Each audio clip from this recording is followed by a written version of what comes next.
செயற்கை நுண்ணறிவின் அவசியத்தை வலியுறுத்தும் சர்வதேச கண்காட்சியை புதுதில்லியில் பிரதமர் நரேந்திர மோடி நாளை தொடங்கி வைக்கிறார்.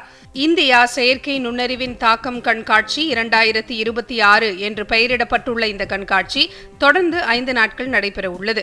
இந்தியாவின் செயற்கை நுண்ணறிவு செயல்பாட்டை எடுத்துரைக்கும் வகையில் இந்த கண்காட்சிக்கு ஏற்பாடு செய்யப்பட்டுள்ளது. இந்த கண்காட்சியில் Australia, Japan, Russia, Britain, France, Germany, Italy, Netherlands, Switzerland, Serbia, Estonia, Tajikistan மற்றும் ஆப்பிரிக்கா உள்ளிட்ட நாடுகளின் அரங்குகள் அமைக்கப்பட உள்ளன. செயற்கை நுண்ணறிவு பயன்பாட்டில் சர்வதேச ஒத்துழைப்பை எடுத்துக் கூறும் வகையில் இந்த கண்காட்சி நடைபெறுகிறது. செயற்கை நுண்ணறிவு சார்ந்த புதுமை கண்டுபிடிப்புகளை பறைசாற்றும் வகையில் 600க்கும் மேற்பட்ட புத்தாக்க நிறுவனங்கள் தங்களது படைப்புகளை இந்த கண்காட்சியில் வைக்க உள்ளன. சுகாதாரம், வேளாண்மை மற்றும் சிறந்த நிர்வாகம் உள்ளிட்ட துறைகளில் செயற்கை நுண்ணறிவின் அவசியத்தை வலியுறுத்தி நாளை நாடு தழுவிய அளவில் டிஜிட்டல் விழிப்புணர்வு பிரச்சாரம் தொடங்குகிறது. மத்திய மின்னணு மற்றும் தகவல் தொழில்நுட்பத்துறை சார்பில் இந்த பிரச்சாரம் மேற்கொள்ளப்பட உள்ளது. மனித குலத்தின் பயனை மையப்படுத்தி நம்பிக்கையுடன் கூடிய செயற்கை நுண்ணறிவை பயன்படுத்தும் இந்தியாவின் உறுதியை பறைசாற்றும் வகையில் இந்த பிரச்சாரம் மேற்கொள்ளப்பட உள்ளது. நெறிமுறையுடன் கூடிய அனைவரின் வளர்ச்சியை உள்ளடக்கிய பொறுப்புமிக்க செயற்கை நுண்ணறிவின் செயல்பாட்டை விளக்கும் வகையில் இந்த பிரச்சாரம் மேற்கொள்ளப்படும். ஜம்மு காஷ்மீரில் காஷ்மீர் பண்டிட்டுகள் சமூகம் கொண்டாடும் ஹெராத் போஷ்தே பண்டிகையை முன்னிட்டு பிரதமர் நரேந்திர மோடி வாழ்த்து தெரிவித்துள்ளார். இது தொடர்பாக அவர் வெளியிட்டுள்ள சமூக வலைதள பதிவில் ஹெராத் போஷ்தே பண்டிகை சமூகத்தின் செழிப்பான கலாச்சாரத்தை பிரதிபலிப்பதாக தெரிவித்துள்ளார். அனைவருக்கும் வளமான வாழ்வும் வெற்றிக்கான புதிய பாதையை திறக்கும் வகையிலும் இந்த பண்டிகை அமையட்டும் என்றும் பிரதமர் வாழ்த்து தெரிவித்துள்ளார்.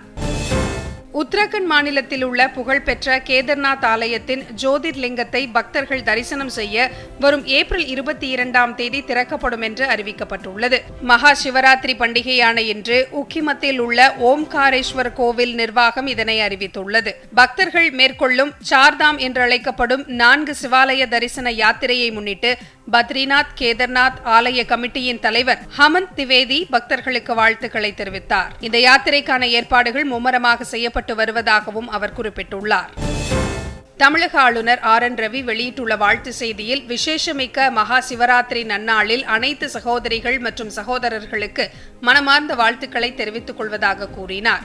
சிவபெருமான் நமக்கு நல்ல ஆரோக்கியம், மகிழ்ச்சி மற்றும் வளத்தை வழங்கி நமது சமூகத்தை நல்லிணக்கம், இரக்கம் மற்றும் நன்னெறியுடன் ஊக்குவித்து தொடர்ந்து வழிநடத்தும் என்று அவர் கூறியுள்ளார். வள்ளலாரின் போதனைப்படி ஏழை மக்களின் பசியை போக்குவதே தமிழக அரசின் இலக்கு என்று முதலமைச்சர் மு.க. ஸ்டாலின் தெரிவித்துள்ளார். சென்னையில் இந்து சமய அறநிலையத்துறை சார்பில் அனைத்துலக வள்ளலார் மாநாடு 2026 முதலமைச்சர் இன்று தொடங்கி வைத்தார்.